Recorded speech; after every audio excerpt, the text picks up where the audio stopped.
그 뒤에는 뭐야? 도망가는 학생들이란 말이야? 응?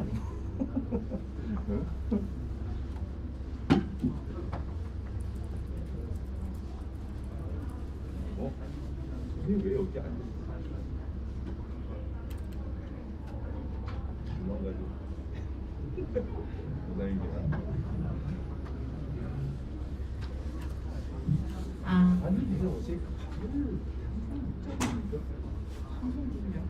Good morning, everyone.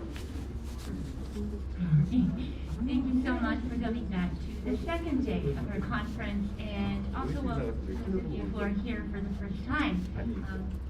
In the interest of time, without further ado, we'll go ahead and begin our third session, which will be opened by Professor Massimo Leoni from University of Toronto, Italy.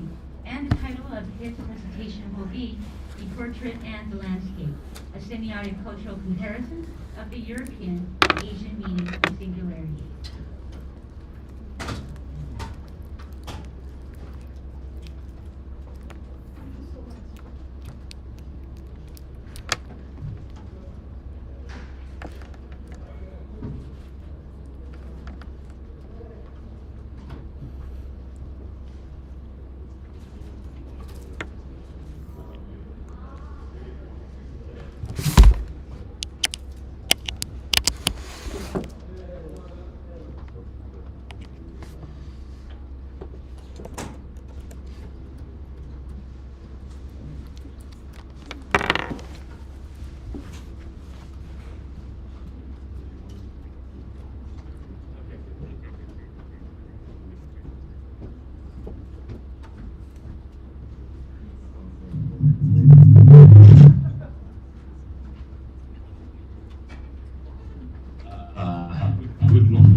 Extremely pleased to be here in Seoul.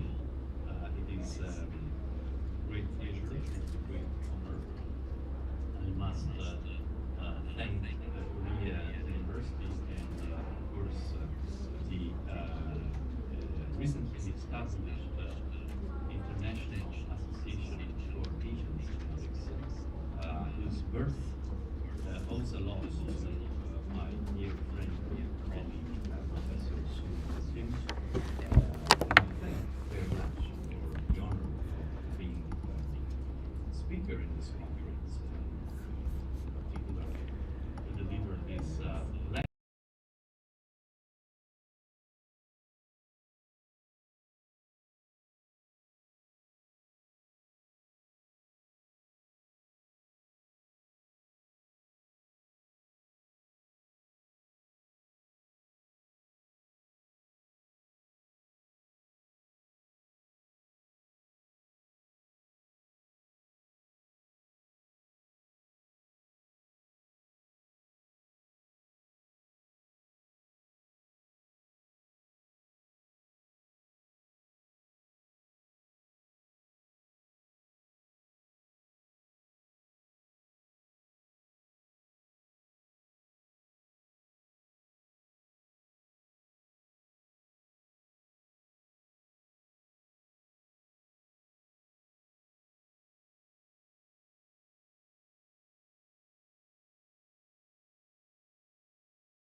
very beautiful, very attractive, but at the same time bizarre. It is not the way I've been used to see depictions of a cat. The way I've been used to see depictions of cat is this one. This is a painting, beautiful painting by Harriet von Epnik, who was a female painter, very famous for her depictions of cats. She painted many famous paintings of cats in her position. It is a cat nap. So, again, what is the difference? How would you somehow characterize your familiarity towards one of these paintings and your familiarity towards the other one? Well, again, there is something that has to do with the face. The Korean cat, to me, has a human face. The Korean cat has been given an expression, a personality that it would be unfamiliar and very difficult to find in a Western depiction of a cat. The Korean cat has much more personality. Well, in this case, the comparison to an fair Western cat is napping, the other one is not. But at the same time, even if you take depictions of cats by this painter with their eyes open, my impression would be, well, this is a cat to which sort of a human personality has been given. And this is because another difference that emerges from what we have said about differences in aesthetics of beauty and singularity is that on the one hand there is this idea of a fluctuating gaze within the landscape and the idea of the merging and somehow complete osmosis of the scholar, the human scholar in the landscape, but the osmosis is also in the other direction. So there is something human-like that emerges from nature. So I would read this Korean aesthetics as one in which somehow a human face is given also to nature, but in a different way as it was happening in the landscape that we have seen. Let's see another example to be a little bit more precise. This is another very famous Korean self-portrait by a painter who, if I remember well, the legend says that the loss of one of his eyes was death in accumulated drinking. This is something that we have in common, painters drink in the West and in Korea. And of course, the first comparison I could find is the visual comparison with the portrait of a one-eyed man by Vincent van Gogh. This is a very provocative comparison because it's different periods, different styles, different contexts. But at the same time, this is also a topic in painting. What does it mean for a painter to paint a face in which the vision and the organs of the vision have been impaired? This is also somehow a meta painting. In both cases, in both circumstances. Now, there is something, a structure that, of course, creates many differences between these two paintings. But what I would like to point out is that the more we progress toward, let's say, modernity, the more we progress toward what we would call pre-impressionist, impressionist, post-impressionist painting, the more you find that this differentiation between, let's say, the aesthetics of the Western painting and the aesthetics of the Korean Eastern painting somehow is nuanced more and more. I mean, I would find that these two paintings are much more similar than the two landscape paintings that I've shown to you before. Why is it so? Because the way in which Van Gogh is depicting the background, for instance, the background of this figure, the background which is behind this one-eyed character, is very unusual for Western art history. It is not only a non-figurative background. You cannot recognize any figures in the back. Before Van Gogh, mostly Caravaggio in the sacred painting had used this idea of abstracting from the background in order to give salience to the figure of the character. But in the case of Van Gogh, it is not only the neutrality of the background that stands out, it is also the color. This is the background. Now we are used to this kind of paintings. Van Gogh is our brother now. It is everywhere. Now it is also full of tomato sauce. Because I don't know if you have seen the news. But this green background is unusual.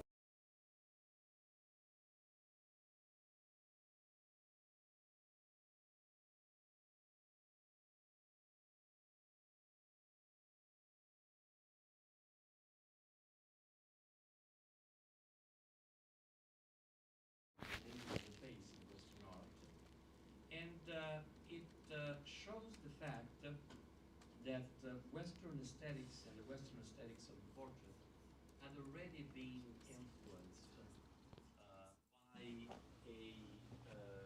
Asian way of depicting space, of depicting backgrounds. It is known also historically, philologically, that the Impressionism of Van Gogh was deeply influenced by Japanese iconography in particular.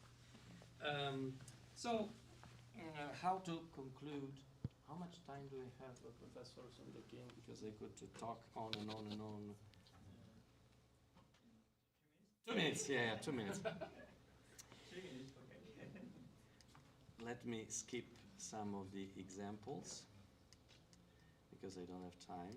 Well, I'll have to come back for another lecture.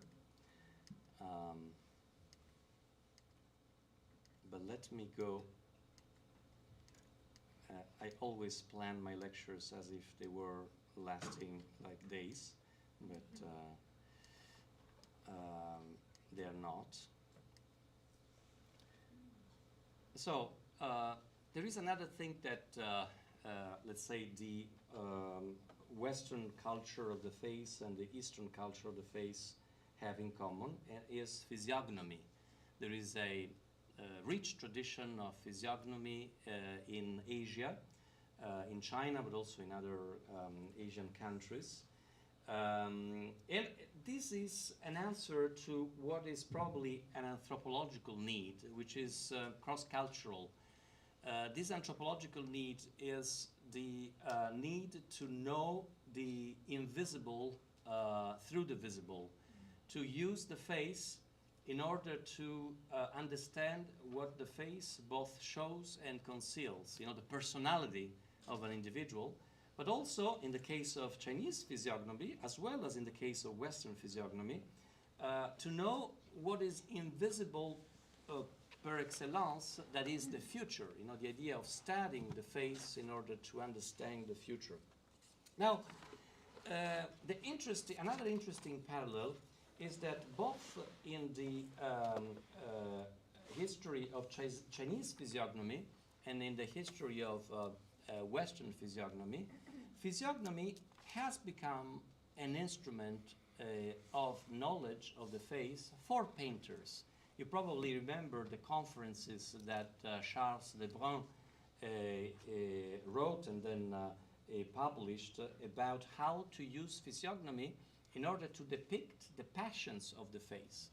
So how could a painter in 17th century France depict emotions on a face appropriately? Well, the idea is to go back to the ancient tradition of physiognomy from Aristotle on, and to use that knowledge in order to proper depict in a painting, for instance, in a portrait painting, the emotions of a face.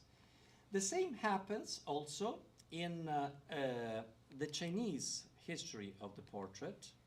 For instance, in these early treatises that were published in order to instruct painters for the depiction of faces. The genre of the portrait, of course, comes to China historically also as a consequence of contact with Western art. But again, even in this usage of physiognomy, you have a big difference.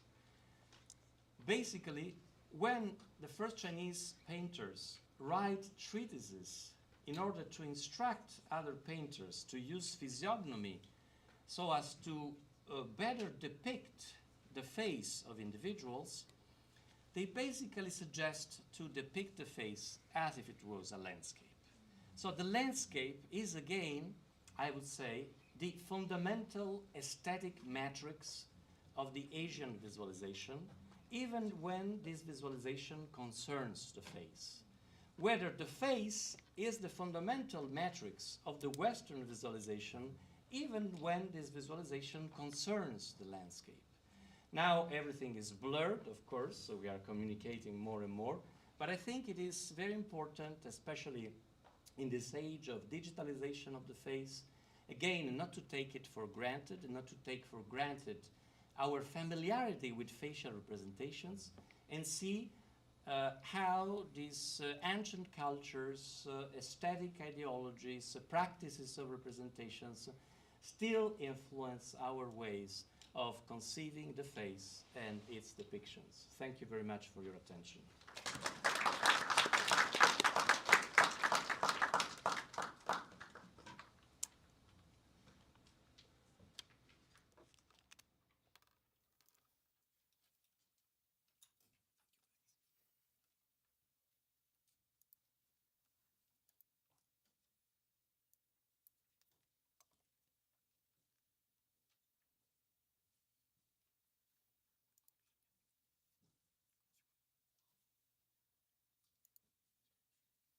Thank you very much, Professor Leone, for fascinating presentation about the faces in the age of visualization. And we are now moving on to the second presentation of the day, talk offered by Professor Ishida Hidetaka from University of Tokyo, Japan. The title of his talk will be, Is the Characteristica Sinica a Universal Semiotics?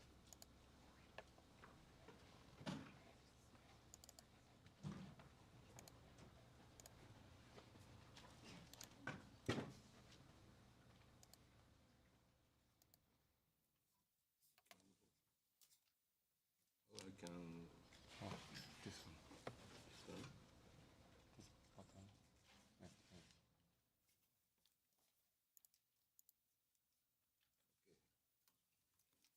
So, good morning, everyone. I'm very happy to pronounce my second lecture today.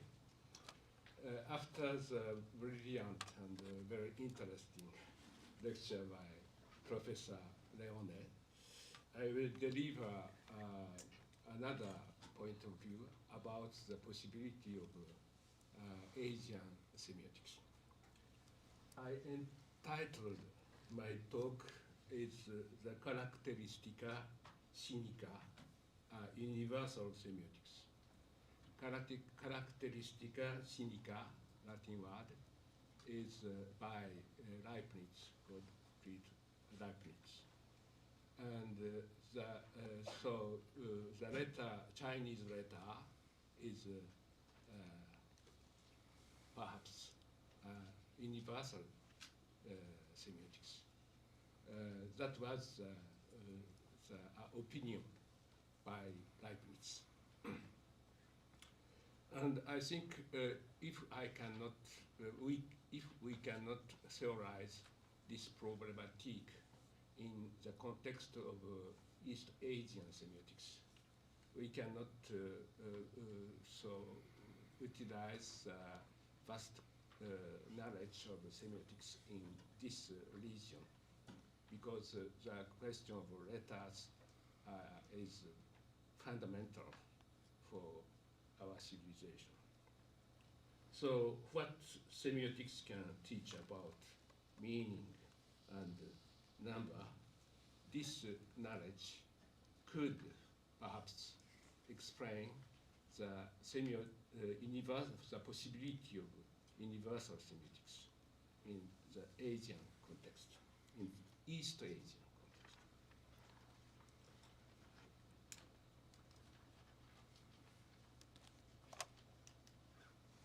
So Professor Leone talked about the portrait. And that portrait, I present this portrait, double pairs of eye, to make portrait of the founder of Characteristica Universalis in Asian context. The ancient Chinese legend presents the inventor of Chinese characters, kanji. The pronunciation, I'm not very sure because I have the pronunciation, Japanese the pronunciation of Chinese word, that is very difficult for us to communicate about this, that pronunciation, with this pronunciation bias.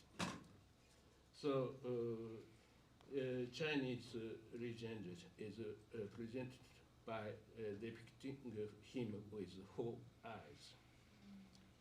The myth of the creation of Chinese character is described in the introduction of Xu Shen's Xu Jion, the Chinese introduction for the dictionary of Chinese characters.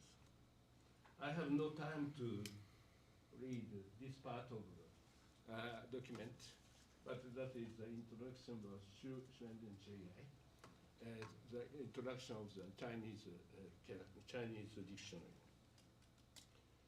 As this is a legend from a period that is quite far removed from the actual history of writing, the factual background is set aside, but it is stated that the invention of bagua, so you know, all Korean people know the question of bagua, preceded the invention of writing, of course, followed by the use of keepers' ropes, that is a numeral system. The transition from such mnemotechnics to writing is said to have been inspired by the identification of animal tracks. You have a description of the first, the oracle bagua, and after the invention of rope, and finally, Yellow Emperor historian Kangi found birds and animal tracks to invent Chinese character. So our attention is drawn to the logical sequencing of the practice of shamanistic divination knowledge in the past, first shamanistic divination knowledge, and in second time, the practice of calendar and number knowledge with numeral system, and then the invention of written knowledge, letters. This sequence is logical. I think that is the universal order of invention of writing.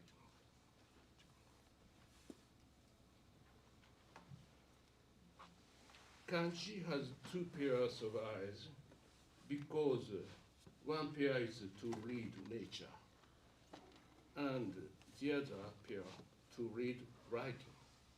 That is my theory. That is not the Chinese legend, but from the point of the universal theory of writing, I think I can formulate the problematic like this. it would not be impossible to understand this allegory of the two pairs of eye by overlaying it with modern theory of character recognition. Recent research in cognitive neuroscience has shown that brain processing of space of the letter elements correspond to the morphological discrimination of spatial cognition, and that the discriminative signs that distinguish the natural world are closely correlated with the letter elements that make letters recognizable. That is the universal distribution theory of letters, of characters. By reducing the brain's activity to read information from the natural world to the activity of reading letters, humans form a circuit of neural recycling to process letters. The kanji's 4 eyes may indicate to us that since the invention of writing, humans have in fact come to have 2 pairs of eyes. So, long time we thought that we use several writing systems with arbitrary invention. But now we think that all letters are universal. We have the universal system of writing. That is the study by Shimojo and Changiji. Shimojo was my colleague at the university. He is now teaching in Caltech, California Technology Institute. And the hypothesis of neural recycling of letters are formulated by French neuroscientist Stanislas Dehaene. And now that is the basic theory of letters.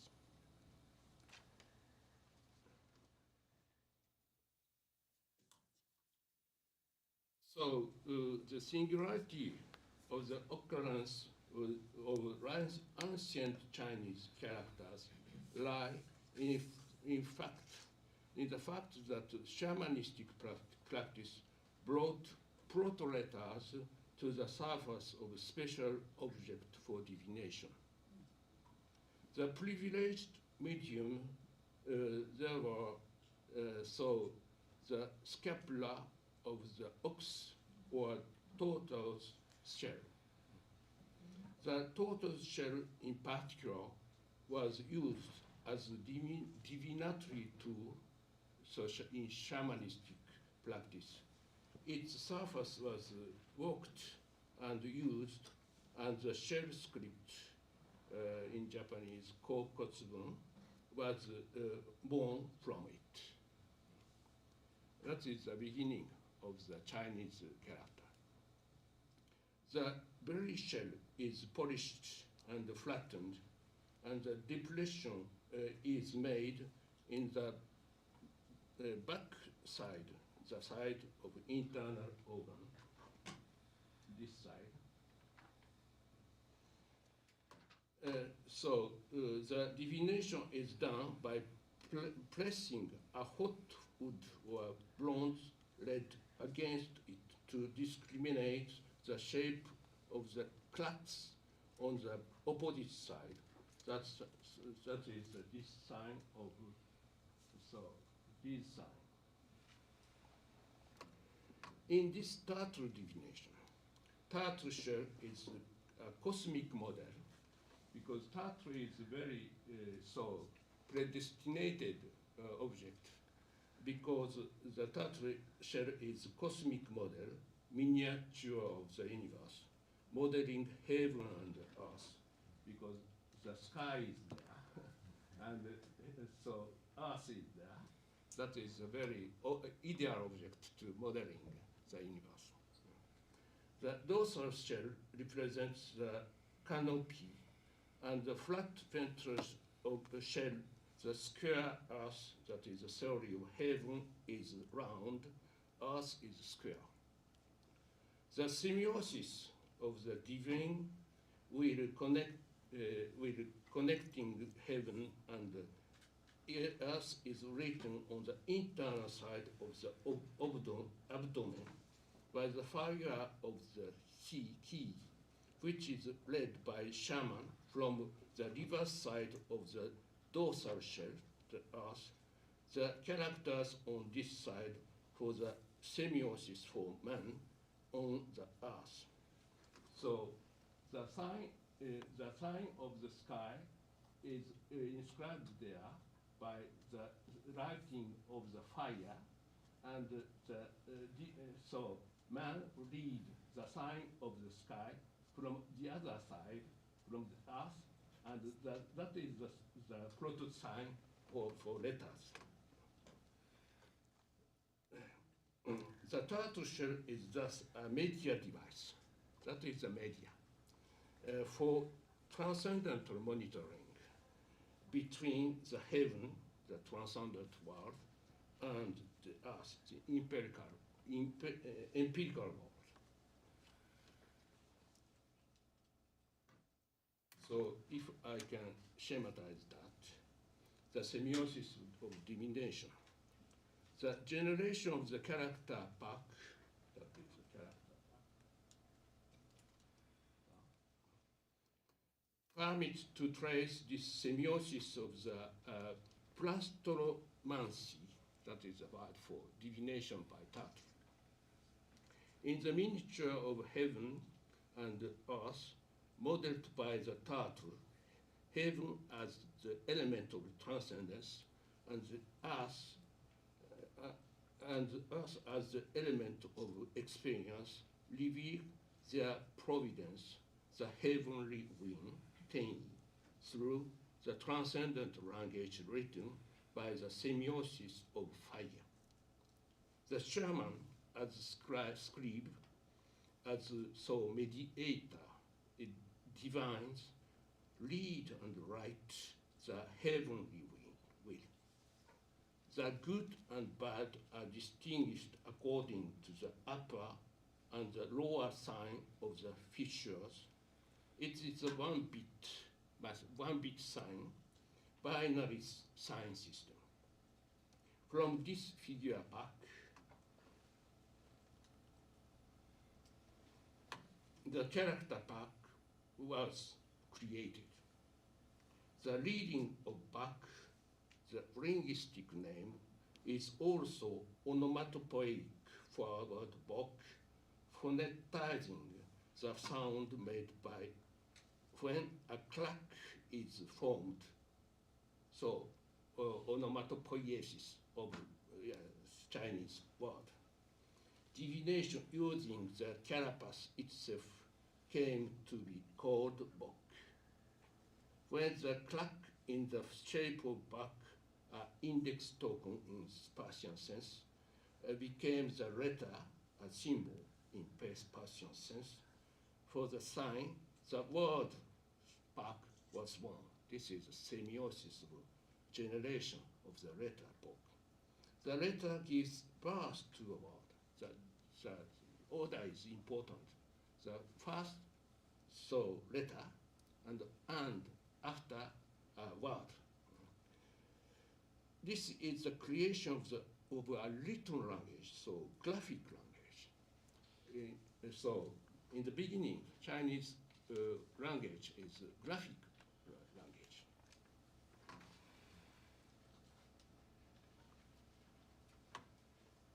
In character for Bach was doubles. The character Bach was doubles in the character.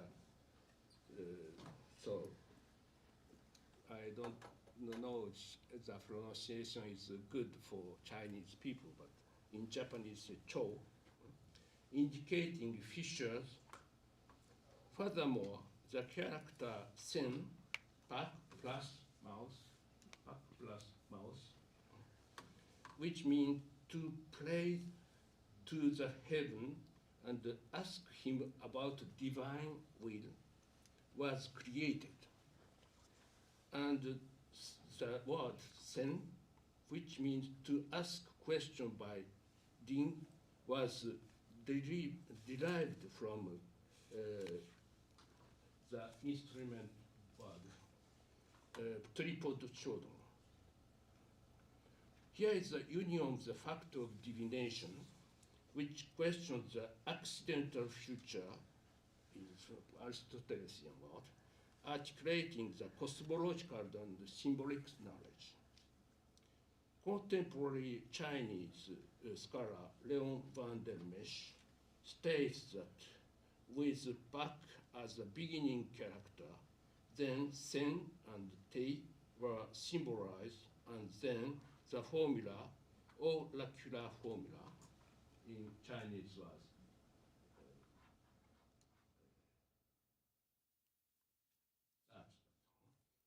oracular formula was born.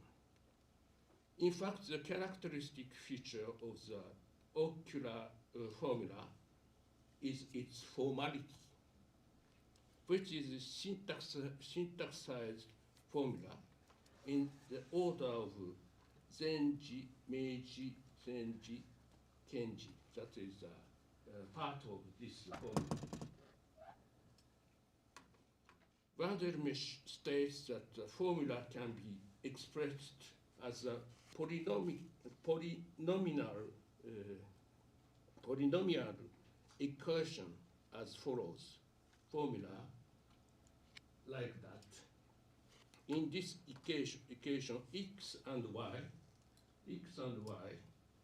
are the date of divination, and fortune-telling marked in the sexanology cycle calendar according to the Chinese zodiac. X is Bok, N is the name of the diviner who formulated divination, N is the content asked, and it is a sen, so the act of asking a divination, and the P is the content of the prediction.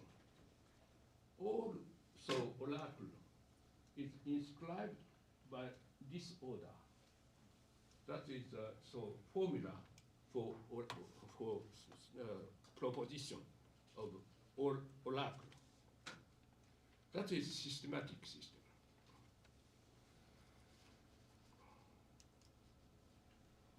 The author, Leon van der Mesch, states that the oracle script is grammatized so by the strict syntax, which is a strictly formalized schema that appears identically in thousands of Shang period text without exception, and can be said to be a formula for divination and almost scientific utterance. Through this equation of divination, symbols that become letters are incorporated into the syntax of divinatory equations. In X and Y term, a group of symbols that make up the calendar are drawn, and the 10 sign of the heavenly system, sorry for Japanese pronunciation, and the 12 sign of Chinese zodiac will make up the numeral system. On the other hand, many symbols that resemble pictogram and neologism, which are similar to ceramic shard symbol, will be assigned to the M, so proposition, and the P divination term. That is so generative grammar of the characters. Van der Mesch deduces that through this syntax of the oracle, the new script symbols proliferated according to the coining principle of what later theories of writing would call the sixth writing, the Riksho Chinese character classification.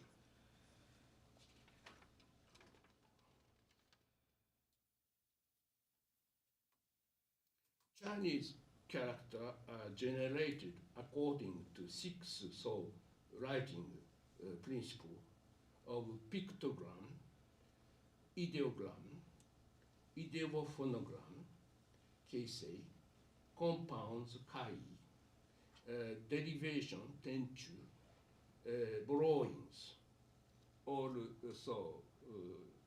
unites the word to run kanji Chinese letter system. We at school learn all this principle of six writings. The first two categories, shoke, pictogram and ideogram, ten shiji. Two categories are bun, when, and the rest, which are compound signs, are ji, when are semiotically indecomposable signs, ji are compound of whens. In my opinion, it is important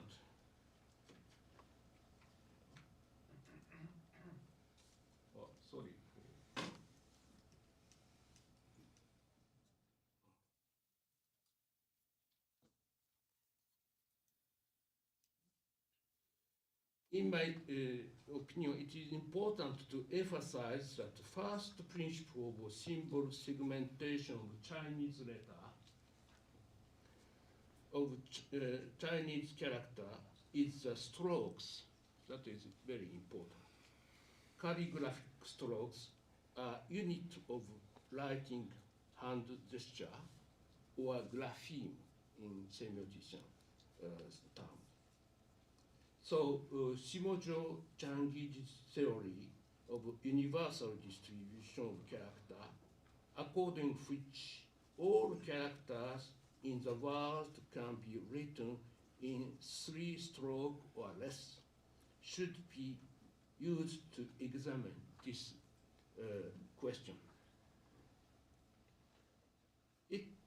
The stroke is the smallest element of the character, and the strokes constitute the morphological unit of radicals of the Chinese character, hen and so left part and right part, skuri. It is assumed that stabilization of the stroke of writing hand was a prerequisite for the creation of Chinese characters, and the technical stabilization of writing surface and the regularization of writing gestures, so development of the brush and the homogenization of gestures, accelerates the development of characters. The fact that word stroke, kaku,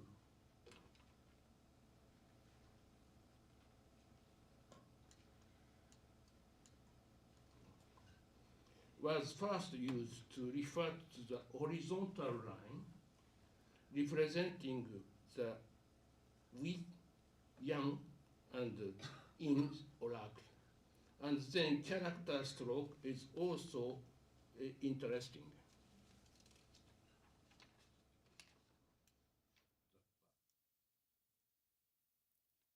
I have no time to explain this document, so sorry.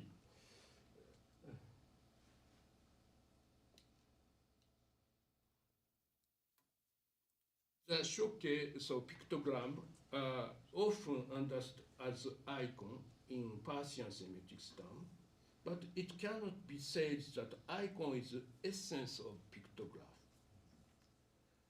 What is at work there is rather semiosis that produces a symbol form from icon and the generative process. The process produces a symbol from an icon, and the generative process by which the picture is broken down into a matrix of strokes to produce a pictogram, which is an icon symbol. Even though shiji, ideogram, were ideogram, the ideogram's ideogrammatic nature in this case implies a diagrammatic representation of empirical or logical causality above, below, before, after, and at the end, etc., etc. In Persian semiotic system terms, it is an index symbol, which should therefore be understood rather a diagram. Keisei ideophonogram, principle at the heart of the system of generation of Chinese character that led to the explosive proliferation of Chinese character, because that account for 80% of Han characters and 90% of existing Chinese characters. It is a principle of generation in which characters are created by combination of semantic radicals, if, and phonological radicals, omp. The semantic category indicator, if, and the phonological indicator, of, omp, are combined in this logogram.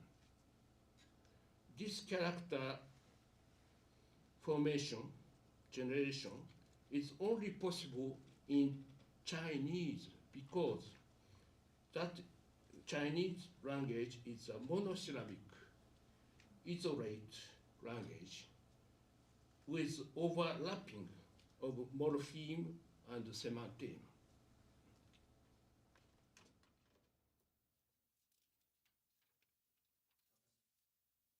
Okay, I have.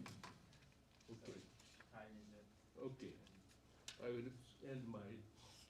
Sorry. So Chinese system character, which is developed on the basis of combination of semantic indicator and phonological indicator, was not only a taxonomy at work, but also a semantic ontology, and that was a notation system in which dictionary of characters, of word and of concept coined. I have no time for develop about the articulation of Bagua system and digital system of numerical system, etc., etc. So I saw other slides. I tried to articulate with the problem of Bagua and the Chinese character, but I have no time apparent. And that was, this correlation was discovered by Leibniz for his account of Chinese theological system and Chinese character. And so I read the last slide. So if I have the time to explain the numerical articulation with the numerical system, I would attain this slide. So Chinese numerical system, divination system by Bagua had a numerical revolution, because that was a system with the analogical system on the shell of turtle. But after that was Bagua with the sticks. Sticks can made possible the invention of algorithm of divination. So and the sticks in origin is from the plant that name, Latin name is Achilles. So turtle and Achilles revolution. But the Achilles heel, the Bagua is combinatoria. The Bagua system is combinatoria. Was apparently that it could not be able to catch up the mathematical combination with the textual semantic interpretation. Leibniz, who thought he had rediscovered his own binary arithmetic system in the I Ching, wrote, but this arithmetic had been absolutely lost. The Chinese have made of these character of Hoshi. I know not what symbol and hieroglyph as one is wont to do when one departs from the true meaning. This aporia is reminiscent of the actual relationship between computational science and the semantic science today. So Leibniz couldn't articulate his comprehension of semantics of Chinese character and mathematics of Bagua. That the two articulation he didn't understand. To resolve this, Leibniz said that we need to read figure on paper which not even the age of Methuselah would suffice to count explicitly. But I think it is plausible that could be done by actual deep learning AI technology.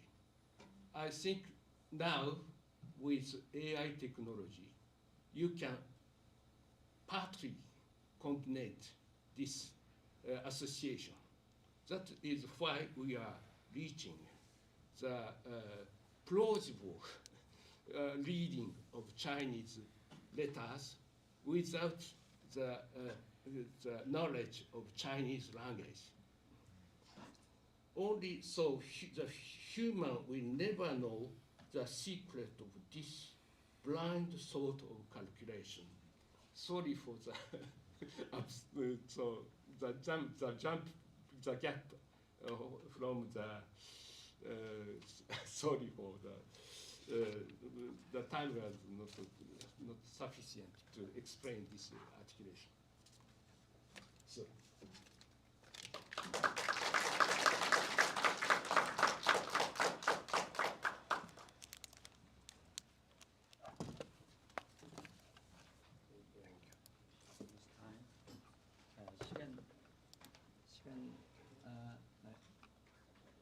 지금 시간이 좀 경과돼가지고요. 근데 이제 문제는 이제 2시까지 2시에 정시에 시작을 해야 됩니다. 왜냐면 지금 이게 12개국에서 연결이 돼가지고 이제 5분, 6분은 이제 강의도 있고 그러거든요. 그러니까 점심 시간 저희가 사실 제가 좀 이제 그 대석학 이사 선생님 같은 분들 20분 어저께 기발했기 때문에 오늘 너무 정말 뭐 이런 강의는 정말 뭐 지구상에 어디서 오늘 요 자리에 안 하면 못 듣는 진짜 그런 보석 같은 강의인데 이 시간 때문에 제가 촉박해서 죄송한 생각인데 일단 그래도 점심시간을 줄 수밖에 없을 것 같아요. 지금 타임 시간인데 20분 경과됐으니까 그렇게 좀 양해를 점심시간 미리 좀 양해를 바랍니다.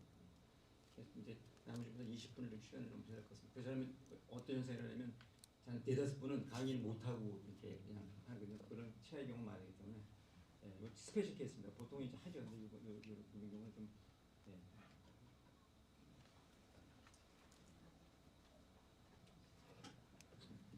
Because we are a bit pressed for time, with apologies, I think we might have to shorten the lunch break a little bit. But and we also apologize for not offering sufficient time, Professor Ishida. We most sincerely hope that there would be an opportunity to catch up on, especially the segment on the digital shift, and what a powerful and resonant ending. So again, looking forward to hearing and learning more through this precious opportunity. And just an invitation, a reminder to the presenters and speakers to follow, then since we are pressed for time, we would be really grateful if you can stay within the designated time limit for your speech. Our next presenter and speaker of the day is Professor Hwang-Bin Yu from Toronto Metropolitan University. The title of his talk will be Confucius, the Untouchable, on the Semiotics of Historization.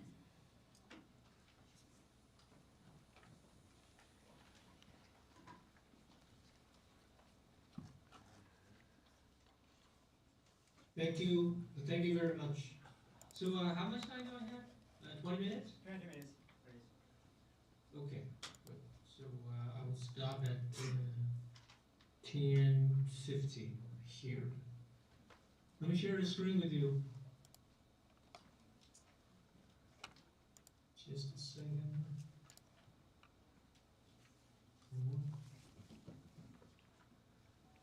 Can you see the slides? Yes, perfectly. Thank you. So, dear friends, colleagues in Seoul and in other corners of the world, my name is Hwang-Bin Yu. I am currently working and teaching at Toronto Metropolitan University, formerly known as the Ryerson University. I also hold the joint appointments at Dalian University of Foreign Languages and at Normal University in China. So today, I will be very happy to present to you one of my recent research results, which is titled Confucius the Untouchable.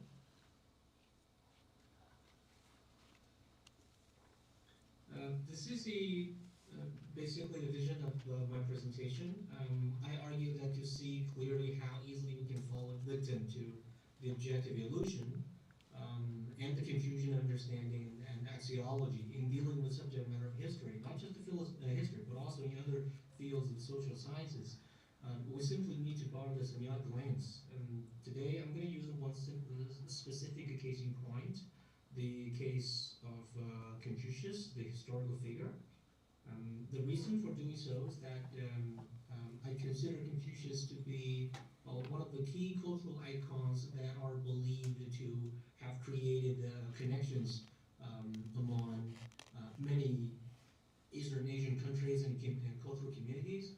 And I remember the story that a couple of years ago, or 10 or 20 years ago, not a couple of years ago, there was some news about the Korean scholars proven that the Confucius was actually of Korean descent, and many Chinese people back then they just laughed at the result. I found this to be a quite intriguing point of departure, you know. So I would say that it will relate to at least the Korean and the Chinese cultural communities. Let me start with this person. So in the year of 2007, this scholar by the name of Ling Li, the very famous and outspoken Chinese scholar at the Peking University in Beijing, he published a book entitled Sanjiako, this one, and literally translates into the homeless dog or the stray dog. The book was on Confucius, or Kongzi, who has also been an arguably central historical figure for more than 2,000 years in Chinese history, and also in a long history of many Eastern Asian cultural communities. Confucius is also widely considered as the proverbial cultural icon of Chinese communities around the world, as well as in many other Eastern Asian communities. This book was beloved of many and detested by even more when it first became an immediate bestseller upon publication. It also caused a sensation that rippled through academia and public forums in China in 2006 and 2007 especially, creating, I would say, flood tides, as it were, in an ebb and flow of Confucian scholarship through the centuries. And so this book has been quite influential. At the same time, it also provoked the controversy in China. And this professor, Li Ning, when he wrote the book, he basically proposed the idea that Confucius was like a stray dog, or a homeless dog. That was an analogy. This attracts and offends so many readers at the same time, because this analogy between Confucius and the stray dog has been considered by many as a kind of a blasphemy, and not a respectful gesture toward Confucius. But the author of the book dismissed this by saying that it wouldn't make much of a difference, because when people said that the Sangjiagou, the Chinese phrase, should be interpreted as a dog in a house of the dead, or the house mourning. But Confucius said that you translate it into the homeless dog, you translate it into the dog in the house mourning, wouldn't make much difference, because a dog in the house mourning is often neglected and still pretty much counts as a homeless dog. As for me, I find this book to be a very interesting read, because there are two reasons. Firstly, it gives a very good and reliable outline, at least in terms of historical literature review of countless controversies, over Confucius and his thoughts that have not ceased since as early as his own times. We know for a fact that Confucianism, has had centuries of tremendous impact and left a legacy of enduring importance, but it continues to be a contested civilization in East Asia. A clear manifestation of this is that the massive number of different interpretations of Confucius the person and Confucius the scholar or philosopher was thought to be the origin of Confucianism. And the controversies this book has stirred up were unmistakably phenomenal. Those who loved the book hailed it as a masterpiece, or at least as a highly quotable work, written by who they believe to be a quick-thinking and cool-headed scholar. By contrast to others who disliked the book, the whole book, as well as the author, was sacrilege to Confucius and his teachings. Because after all, despite a few periods temporary eclipse of Confucianism in the past 2 millennia, Confucius has mostly been regarded as the great sage, or the greatest sage, or the greatest thinker and educator, etc., since the 3rd century BCE. So in this light, it's no wonder that Lee's book has indeed created a sort of iconoclastic effect. The fact that this book has been greeted with tidal waves of vituperative comments, most of which turn out to be ad hominem attacks, reflects that Confucius has been such a touchy object or subject in Chinese academic discourses, or even global academic discourses related to this subject matter for so long that this figure, this historical figure known as Confucius, can indeed be regarded as untouchable. This is why I added the title of Confucius, the Untouchable. But it has 3 different meanings. I just gave one of the 3 meanings. This reflection had already been seen countless times in the centuries-old debates about Confucius himself, before it was rekindled by Lee's book, into yet another fight over the sacredness of Confucius in the early 20th century. Well, on the one hand, to those who would relentlessly defend the sacredness of their image of Confucius, the status of this historical figure has already been elevated to a quasi-religious one, not subject to suspicion, not subject to criticism, not subject to attack. Confucianism is not a religion, as is commonly understood, but seems to have played out as a faith system guiding people's conduct, at least in China and Korea. It is better regarded as a part of Chinese philosophy. However, the place which philosophy has occupied in Chinese civilization has been comparable to that of religion in other religions or civilizations. So I think it is it is hardly surprising that against this backdrop, Confucius became a demigod, with an unblemished reputation for integrity, embodying the ideals of a supreme civilization. On the other hand, to those who either wish to desacralize Confucius with their preconceptions and or various political or social or cultural agendas, or simply want to have some reasonable inquiries into Confucius that are different from the current orthodox beliefs, the stakes might be high. And especially in the second scenario, you know, of Li is truly representative. The scenario of being a cradle and even iconoclastic representation of Confucius. So we're looking at an instantiation of cultural ideology and indeed of symbolic power. That is how Confucius has become the symbolic form of cultural capital that has played a pivotal role in establishing and maintaining power structures in society. So the key question is about what Confucius really like, you know.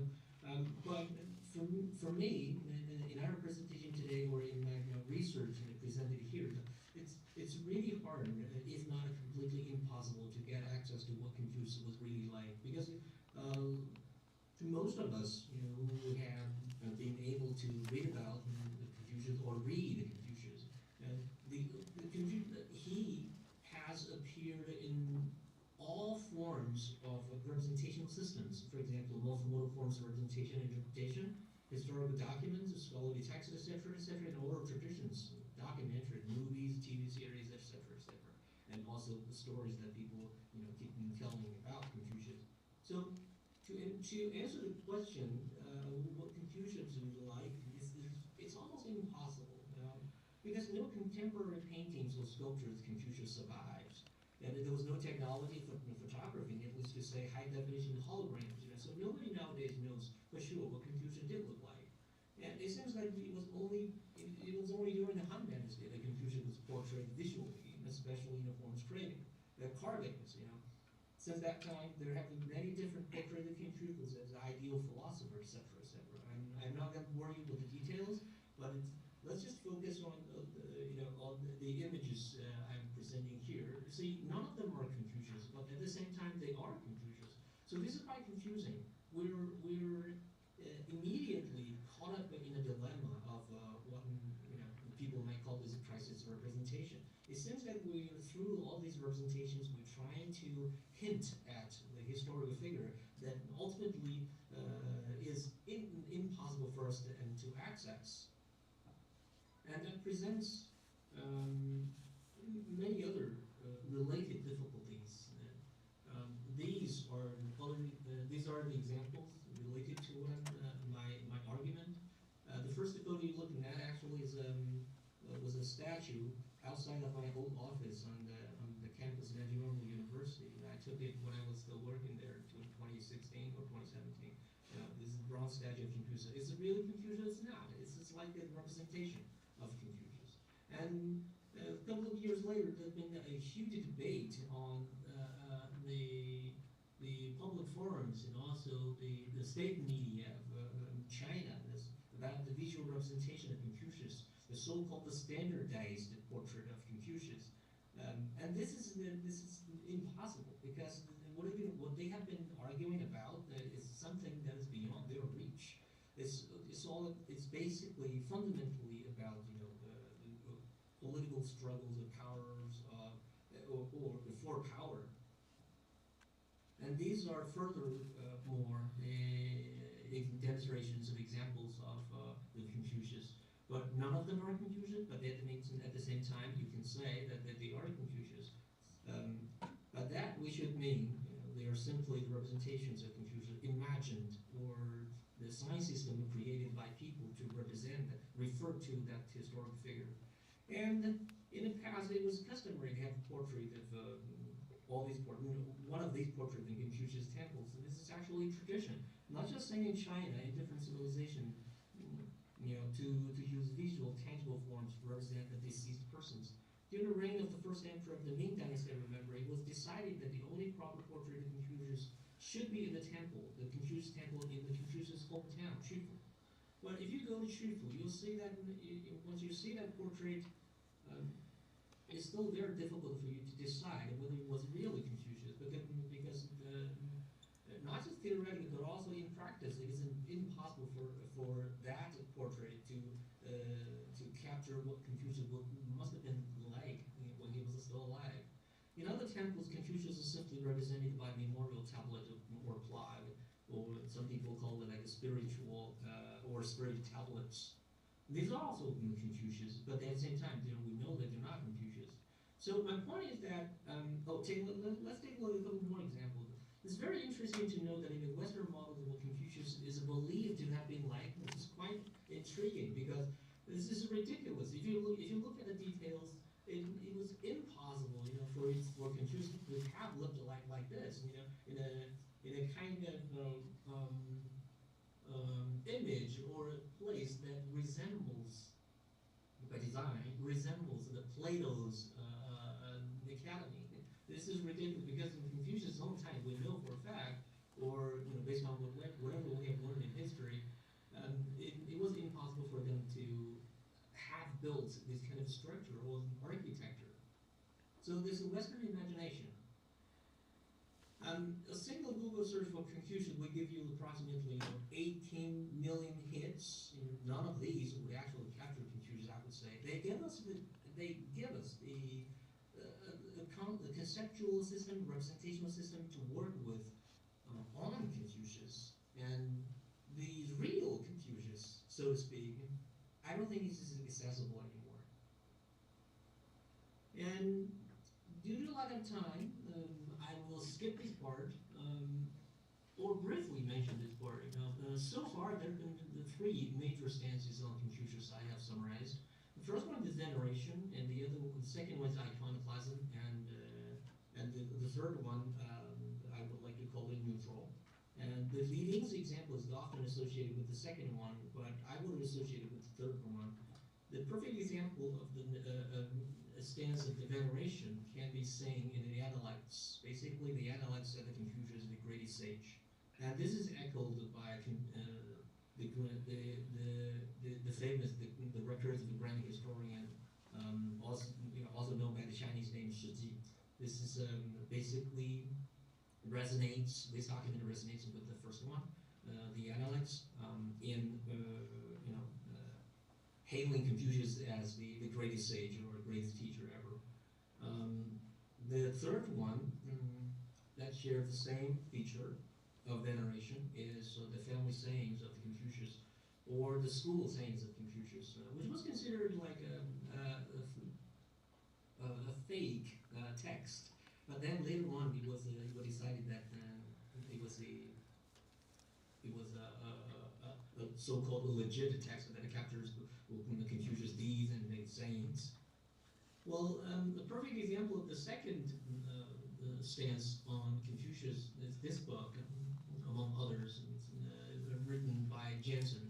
The title is Manufacturing Confucianism. So basically, it says that Confucius was a manufacturer, and this has a very strong semiotic touch in it. But it did not outline the semiotic structures of how the semiosis related Confucius takes place or unfolds.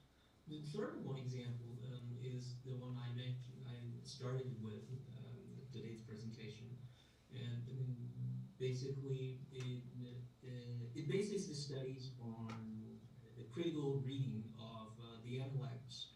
I think we should take one step further from this one. This is why I would like to propose the fourth stance, which I would like to call the semiotic stance, because against this backdrop of the major stance of Confucius,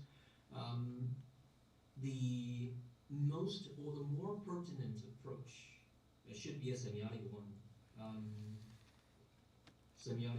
Confucius, the untouchable.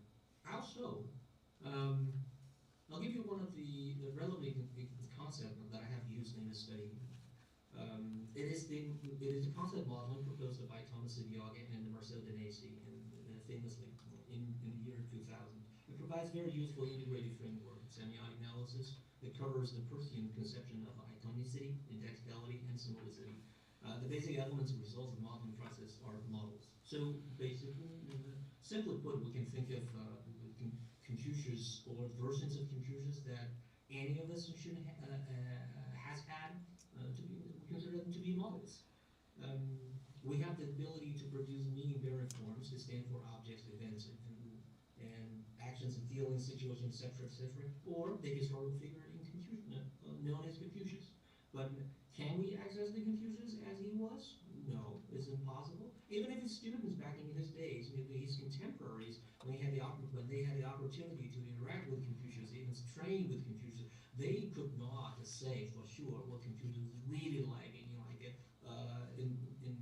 and provided a full panorama of the personality known as Confucius, because it was impossible. It's about like I said in one of my previous lectures in China, the human beings every one human being is stuck in a three-dimension of realities. What's inside their minds and what's presented outside the symbolic systems, and also the interpretive dimension of meaning making. Three dimensions of reality. So if we put the historical figure known as Confucius in this light, it would be impossible to know Confucius for sure. Simply put, Confucius is a sign or a model. What we know as Confucius, they can exist, and they have existed, and can only exist without exception in multiple forms of social cultural representation and interpretation, that are natural results of the distinct modeling processes.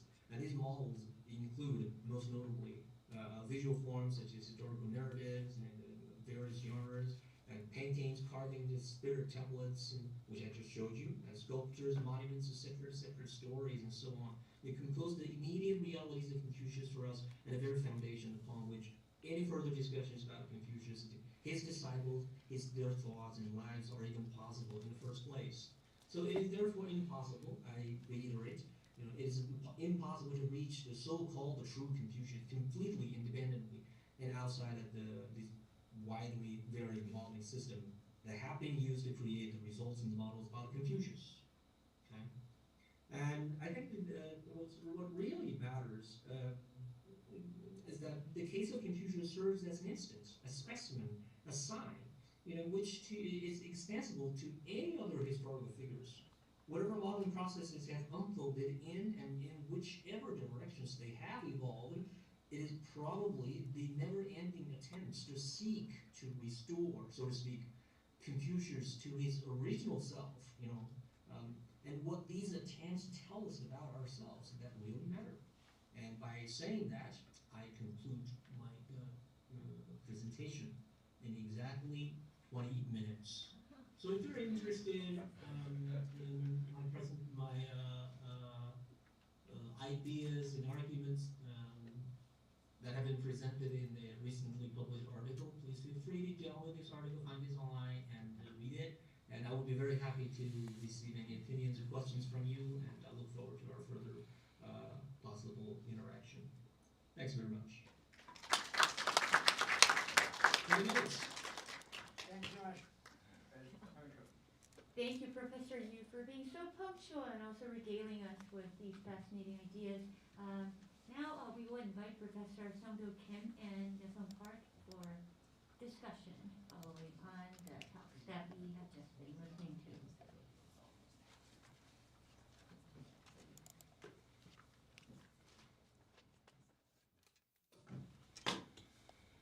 Thank you for three wonderful, excellent presentations. I think I'd like to invite a special discussant, Professor Seema Kanwarkar, because I was working to make connections from different countries, so I could not focus. And by the way, I'd like to invite also Professor Pagesong. And I think, sorry, I'm really sorry, Professor, you should not give enough time for this. It's like I really enjoyed the lecture. And so instead of 20 minutes for discussions, I propose just 10 minutes. And then I could have enough time, lunchtime, because to eat is important to get energy. So, what I'm doing as a first discussant, Professor Pat, maybe? Yeah. Yeah.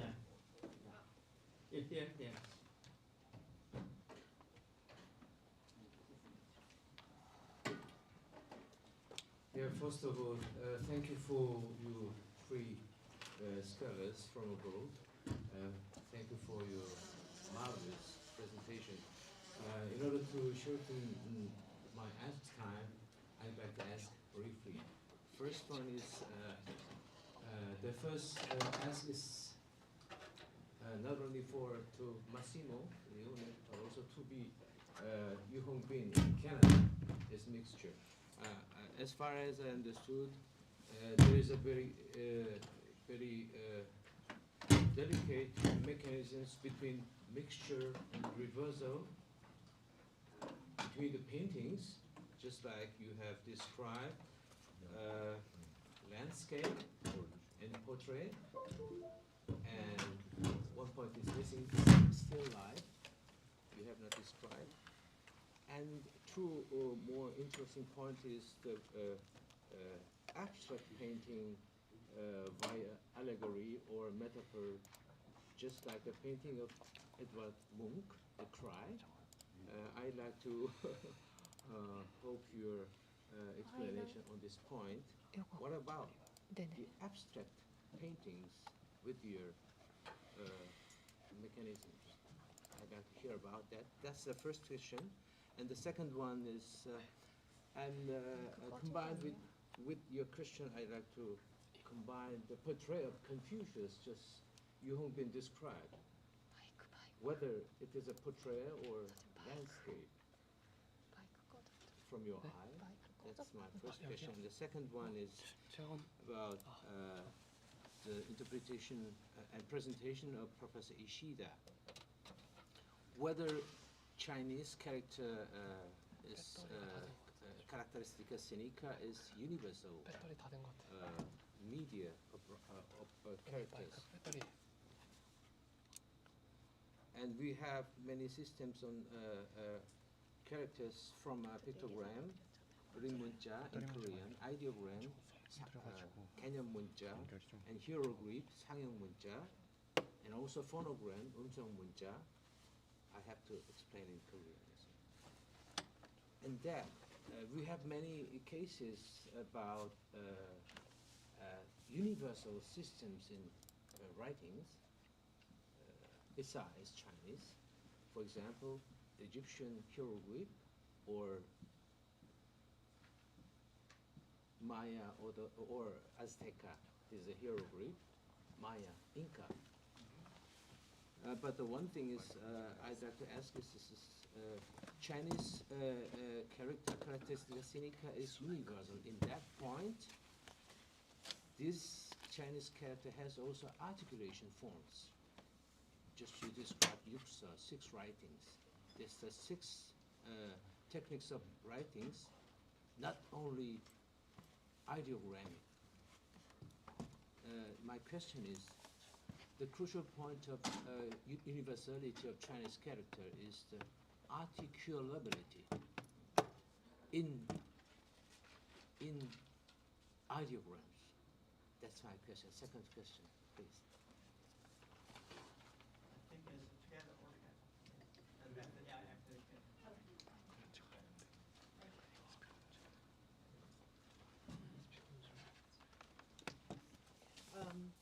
Thank you so much. Is it working? Can you hear me?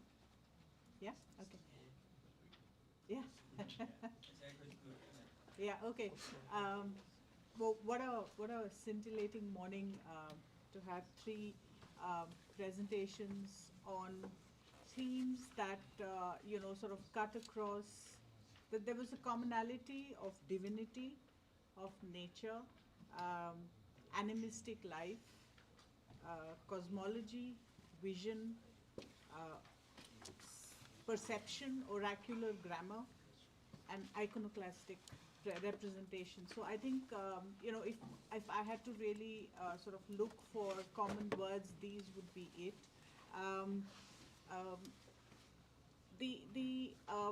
Let me start with Massimo's presentation. I'm not here more, I'm going to sort of reflect more rather than ask a question. So thank you so much, Massimo, for that wonderful presentation. The idea of Korean painting has always been about simplicity, about spontaneity and a feeling of harmony with nature. So what you showed in the art was about naturalism, and naturalism in South Korea was as early as the Three Kingdom period.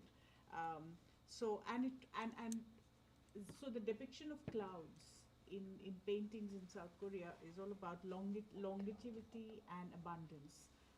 So that may sort of help us to understand from your perspective what you saw from a Western eye. So there was, and also, I mean, clouds were shown not just in paintings of natural, but also in tombs. So you had clouds represented there as well, and then cats. That beautiful painting that you showed about cats is all about, in South Korea, it's about the joy of life.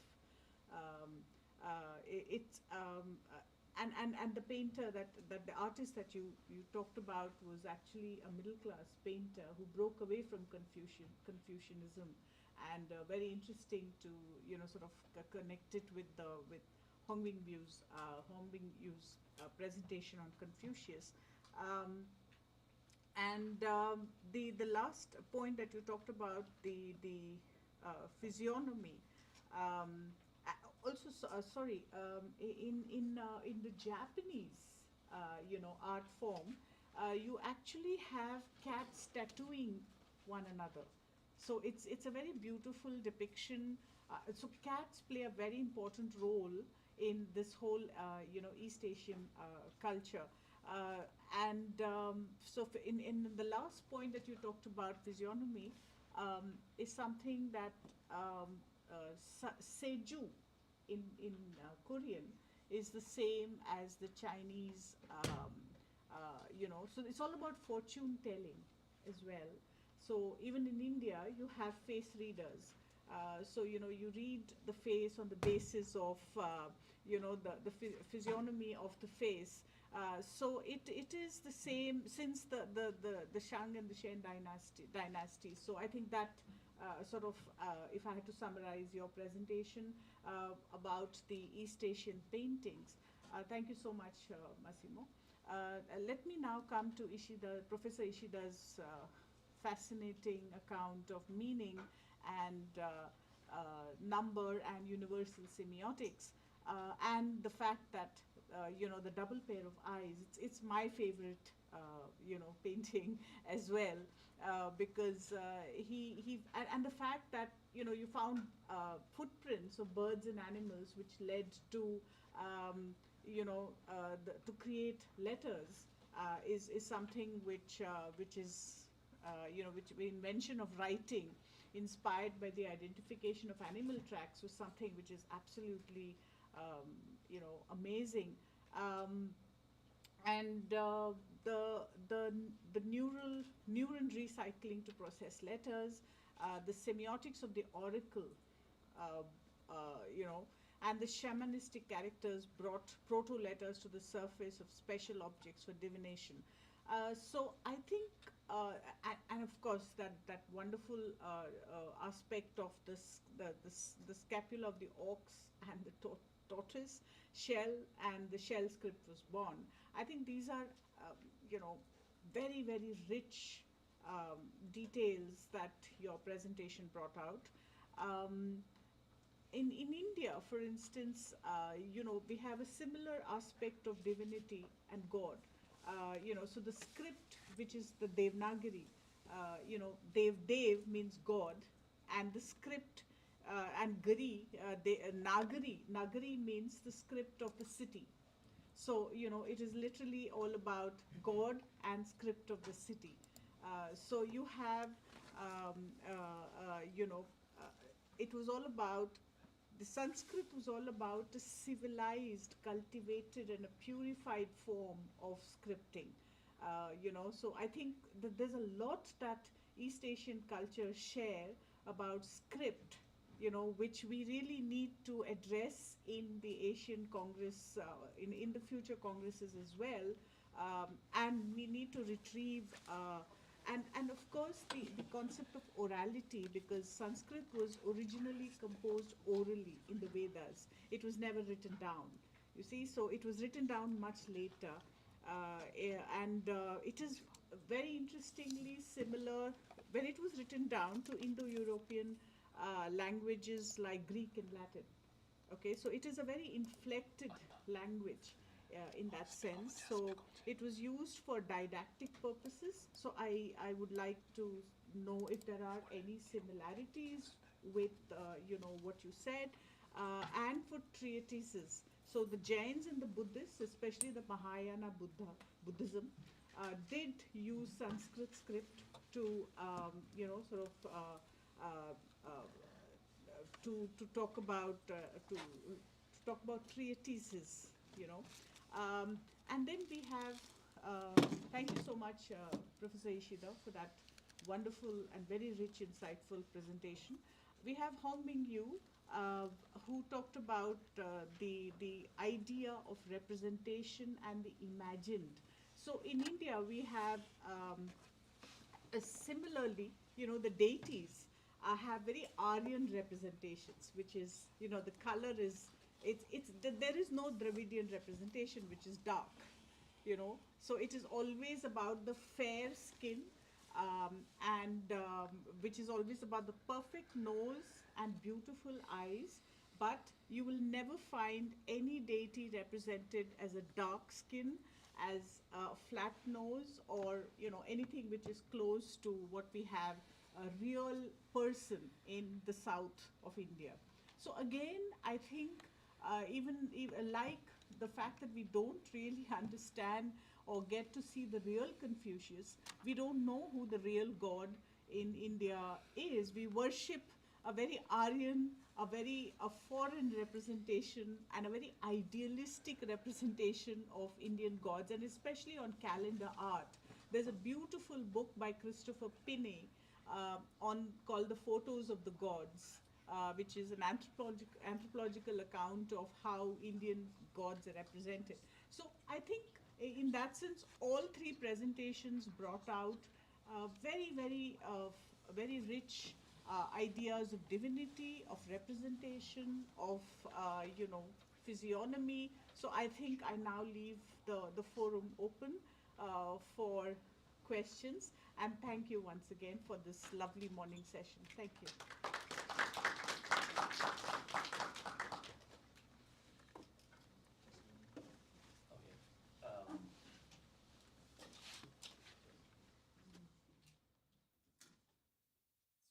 I'm told that I only have 1 minute to answer.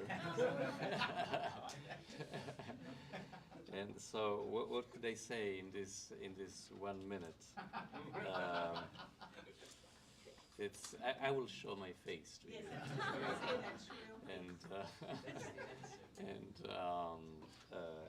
And then say that the face is a central philosophical question.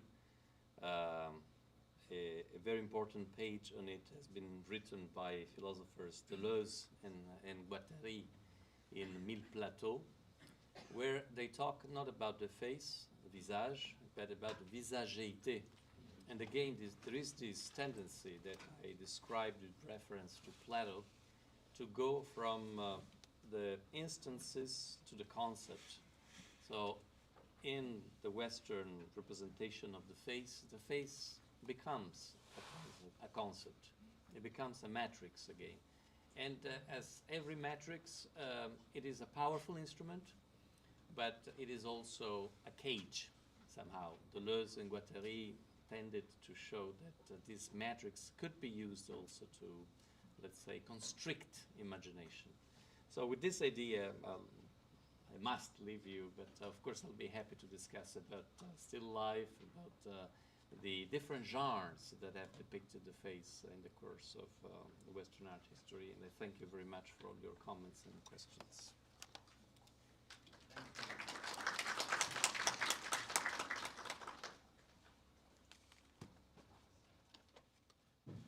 So, I have 1 minute to explain my point of view. So to reply to two questions, very important.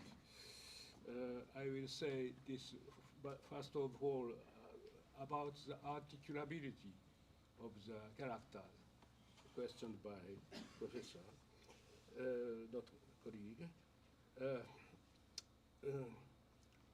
How I say, in Chinese character, the articulability is multidimensional and analogous.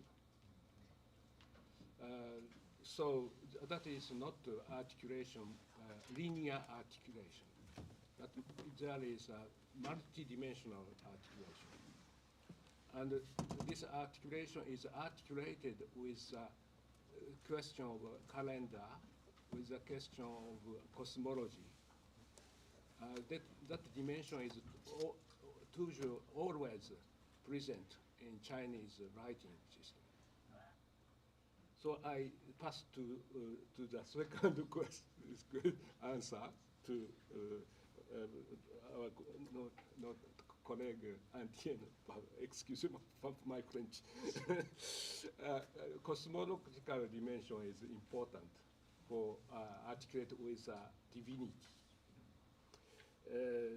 In Japanese context of reception of Sanskrit was very important for oralization of Japanese written language because syllabic system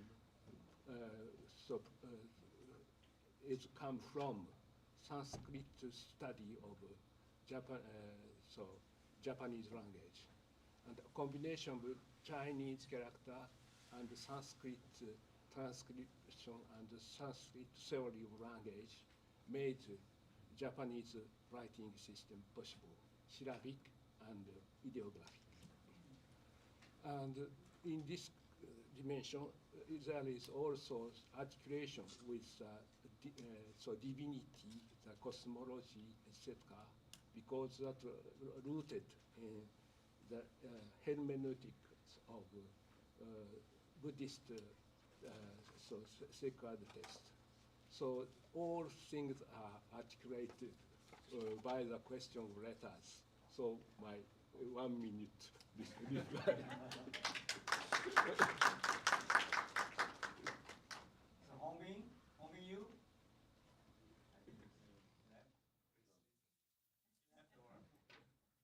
Yeah, because it's the midnight in Toronto, it's midnight actually. Can check the.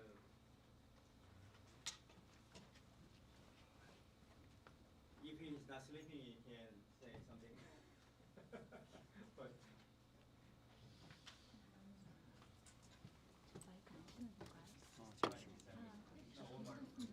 스피커 문제인 것 같아서.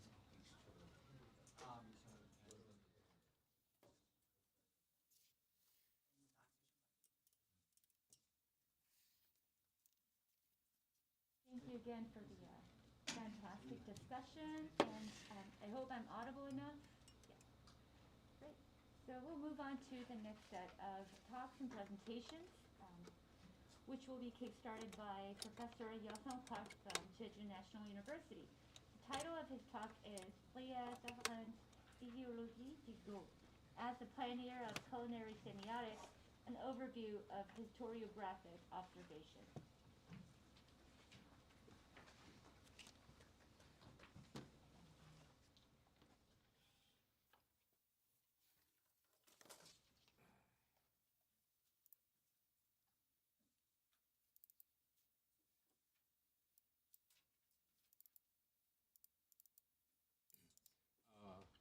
We all are waiting for meal time.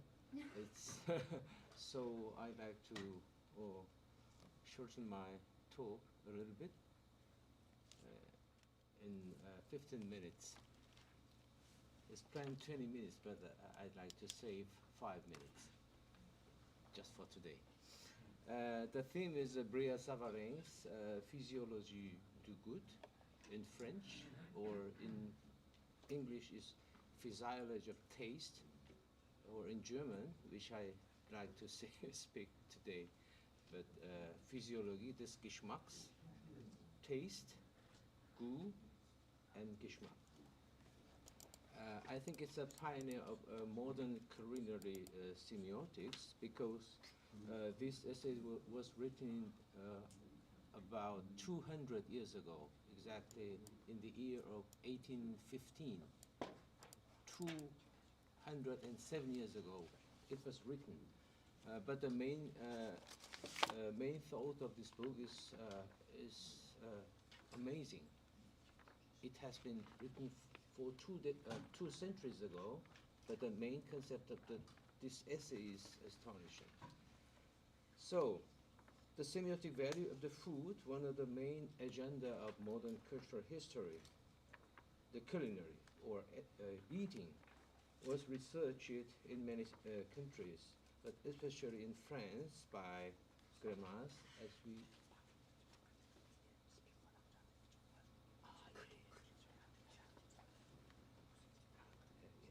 The speaker is dead, so I have to I have to speak a little bit louder.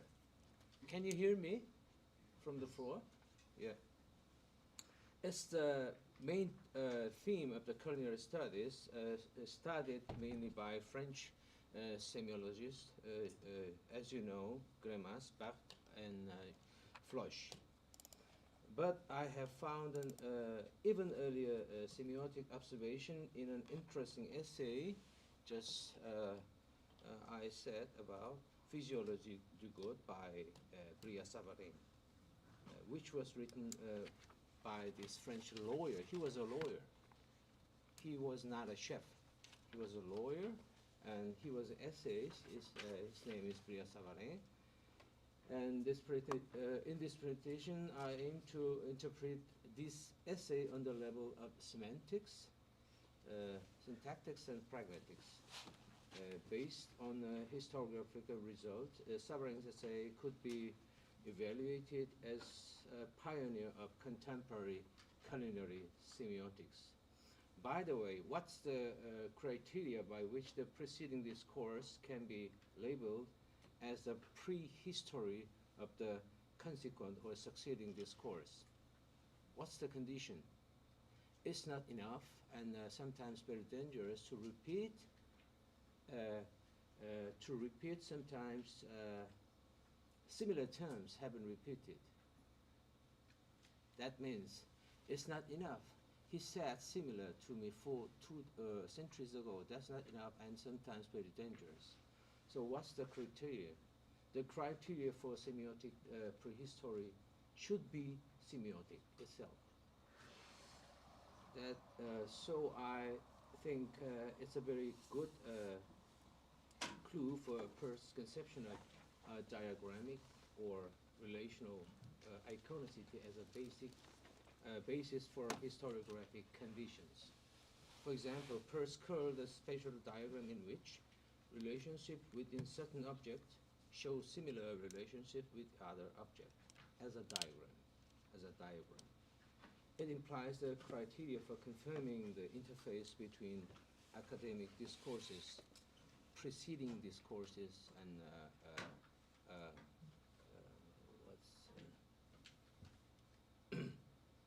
and succeeding discourses. I read the citation from Peirce.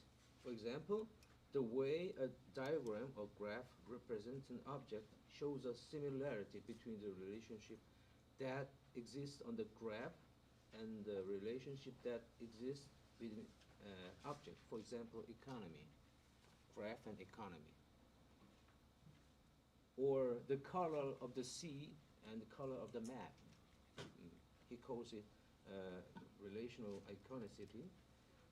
From this, we call the relationship between theoretical propositions between preceding discourses like Brillat-Savarin and succeeding discourses like contemporary culinary semiotics. For example, Grammas, La soupe au pistou.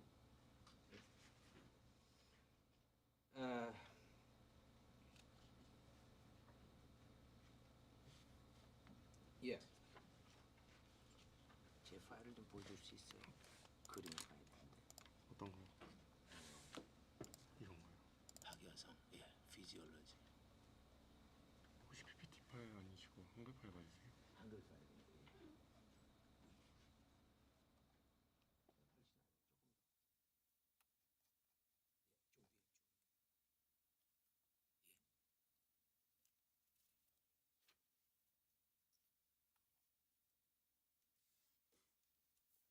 And the most surprising achievement in the Savarin's essay is,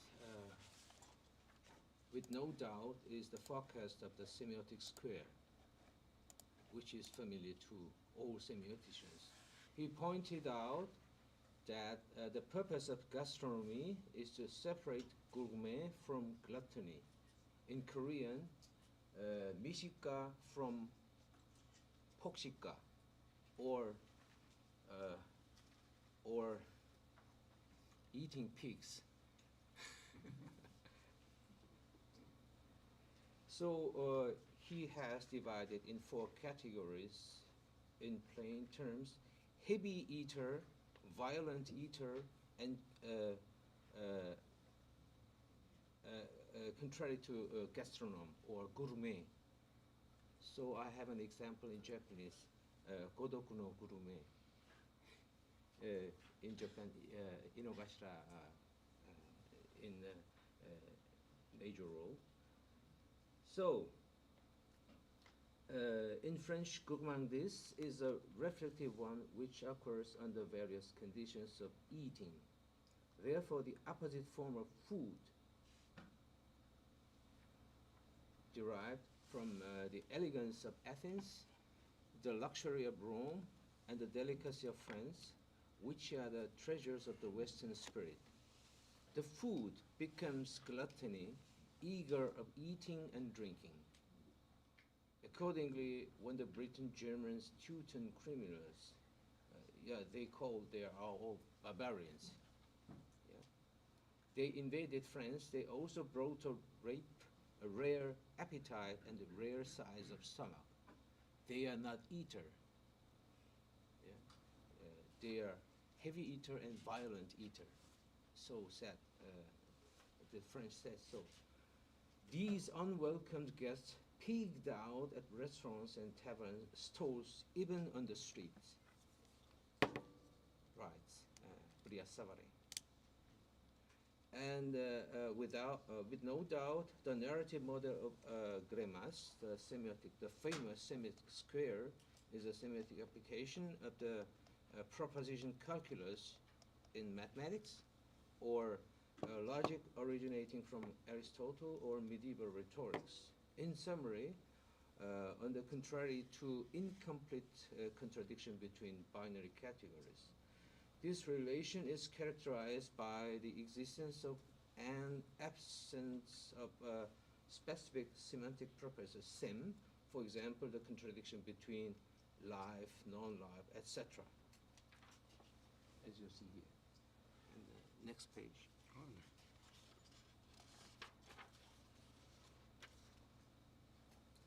And what happens in the real world? What can you observe here?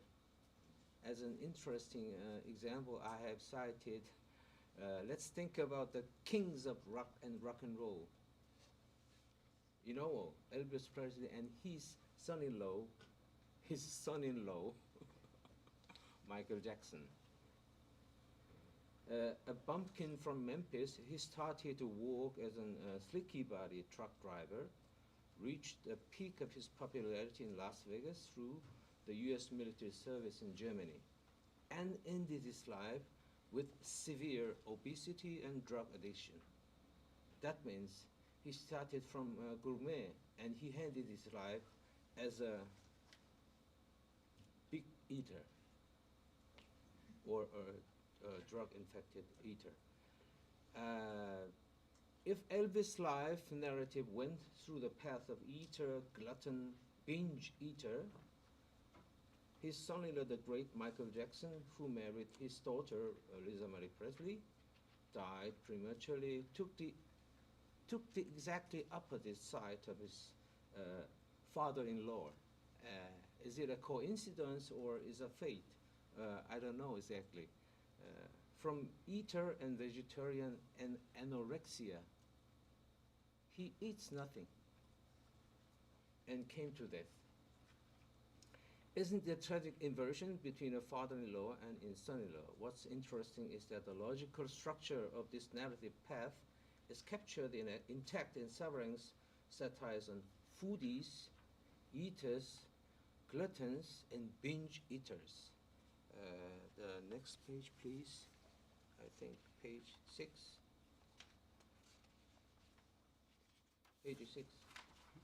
You can see the 4 photos. The first one is I eat only 1 sheet of setang paper. It's enough for me today. He is soshika. He eats almost nothing. The second one is godoku no gurume. He is a gourmand. Gourmand is gourmet in Japanese. He is a beautiful eater, mishika in Korean. And the third one is they are binge eaters. They eat everything except submarine, airplane, and plane carrier. And the fourth one is glutton. Teshika eats very much and drinks very much, but not violent. This 4 type has his divided so in the spirit of Algirdas Cremas for 200 years ago. That's appointing. That's astonishing. 200 years ago. I have studied since last 10 years on culinary semiotics, but Savarin said for 200 years ago. So I have to give out my project. And the third point is some preliminary observations by Bria Savarin. He has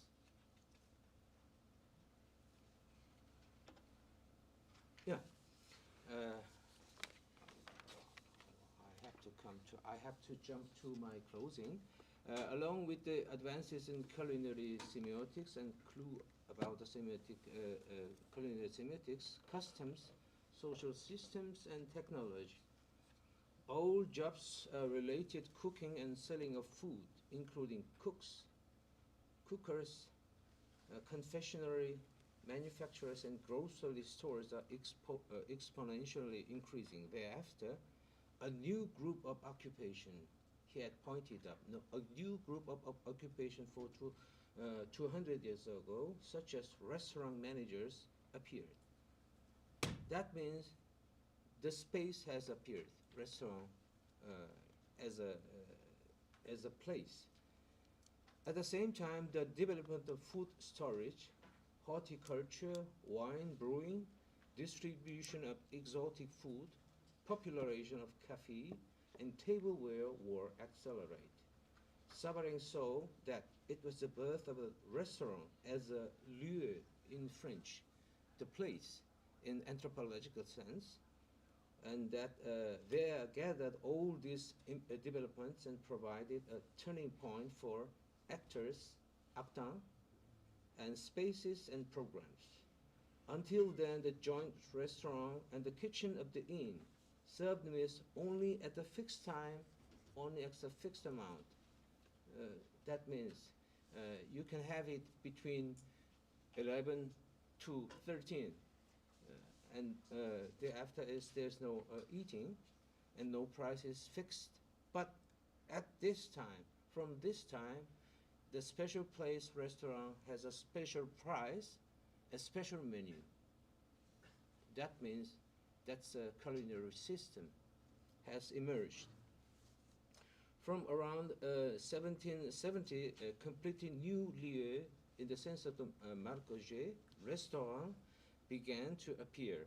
Restaurant can be used business trips where cooking facilities are not available, and each person can eat at any time at one's pleasure and regular price. Finally, we found in his essay some new types of text types. He said about that. Bria Savarin has said about it.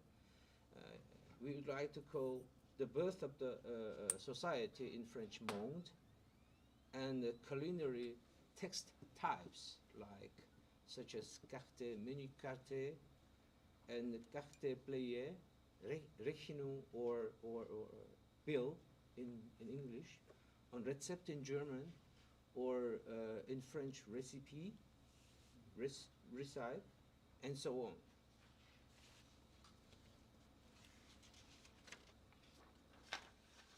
last page, please. Page 8. So, we can evaluate the essay of Bria Savarin as a starting point of culinary semiotics in 2 centuries ago, and he has said about some text types like recipe, just like you see here, La Cuisinière.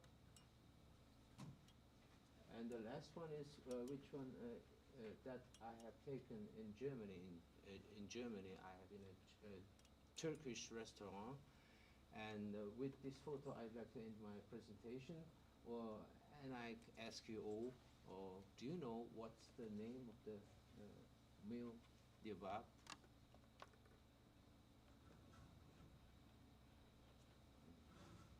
That's the döner kebab in Turkish. It's for your meal time. I'd like to give you my photo as my last word. Thank you for attention.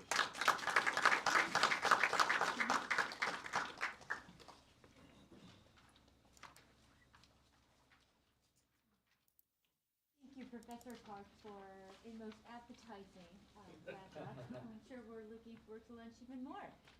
Our next talk will be offered by Professor Yoonhee Lee from Hankuk University of Foreign Studies.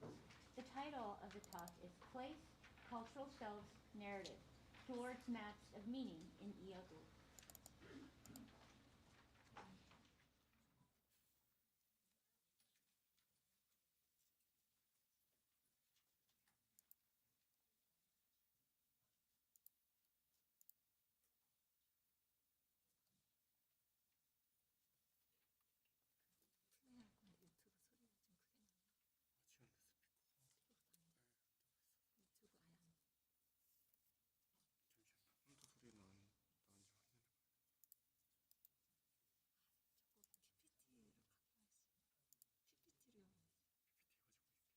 무엇으로 지금 PPT 혹시 주셨나요? 파일이 어디 있어요?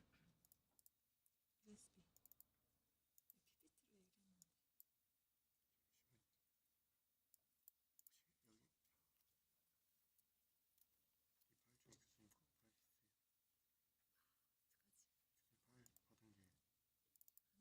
어떡하지? 교수님 파일 받은 게 나 파일 안 보냈고 선주한테 했는데 선주한테 가져갔어?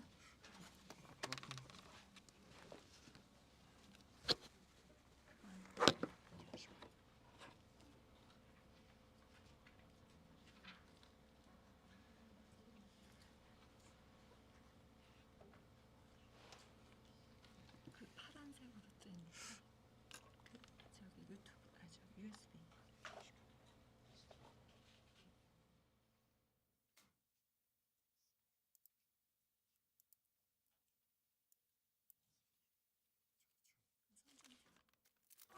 가져갔나? 선주가? 네, 그러신 거. 그럼 그 빨리 좀 연락해서. 지금 잠깐.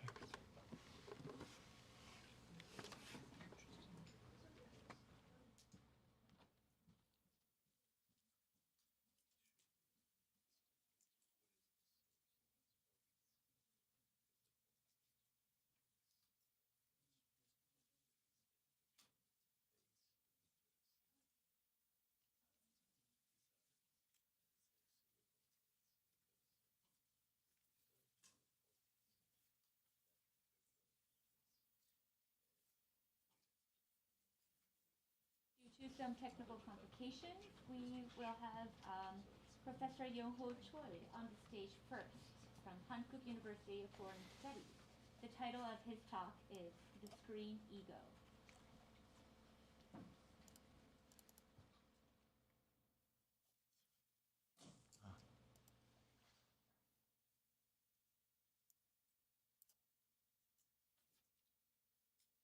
I'm looking for my file, but I can't. 어디 있지?